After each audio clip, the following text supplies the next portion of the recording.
आधुनिक गणराज्य के रूप में भारत की नींव हमारा गौरवशाली संविधान है, जिसकी आधारशिला ही न्याय है।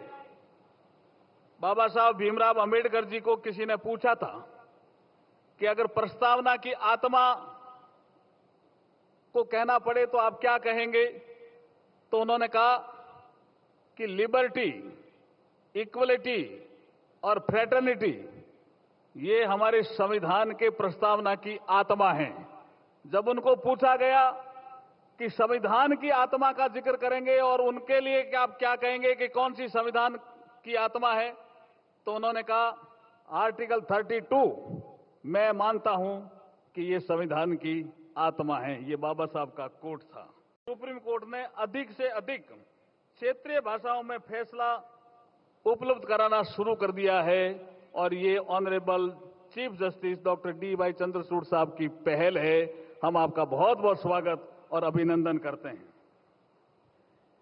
मैं गर्व से कह सकता हूं कि राजस्थान हाईकोर्ट जोधपुर भारत का ऐसा पहला हाईकोर्ट था जिसने 1950 में संविधान के आर्टिकल 348(2) के तहत अपनी कार्रवाई हिंदी में करना शुरू कर दिया था इन 1950s।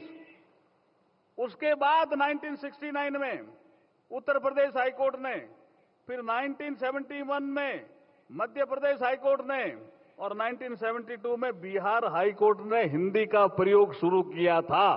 हम पहले थे देश में। इसके लिए भी जिन्होंने भी ये इनिशिएशन लिया उनको भी मैं बधाई और शुभकामनाएं देता हूं इस अवसर पर। जस्टिस की बात संविधान में भी की गई है। न्याय में आसानी प्रत्येक भारतीय नागरिक का अधिकार है, जिसको हमारे प्रधानमंत्री जी ने कहा है ईज ऑफ लिविंग। हम अगर देखेंगे पिछले कई सालों के निर्णयों को तो हम पाएंगे कि ईज ऑफ लिविंग के साथ साथ ईज ऑफ जस्टिस को बढ़ावा देकर के प्रधानमंत्री जी ने citizen centric, technology driven, modern legal system इस देश को दिया है। इसके लिए प्रधानमंत्री जी हम आपका बहुत बहुत आभार प्रकट करते हैं। मैं इस अवसर पर कहना चाहता हूं कि हमने 1562 ऐसे कानून जिनकी कोई आवश्यकता नहीं थी उनको आपके निर्देशानुसार हमने रद्द कर दिए हैं, रिपील कर दिए हैं। ये कानूनों की संख्या 1562 है।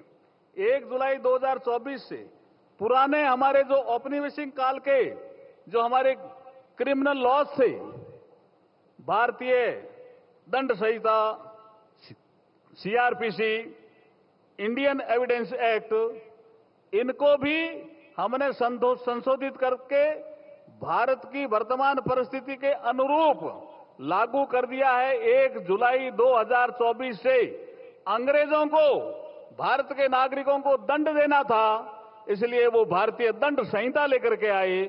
आदरणीय मोदी जी को भारतीय नागरिकों को न्याय देना है, इसलिए मोदी जी भारतीय न्याय संहिता लेकर के आए।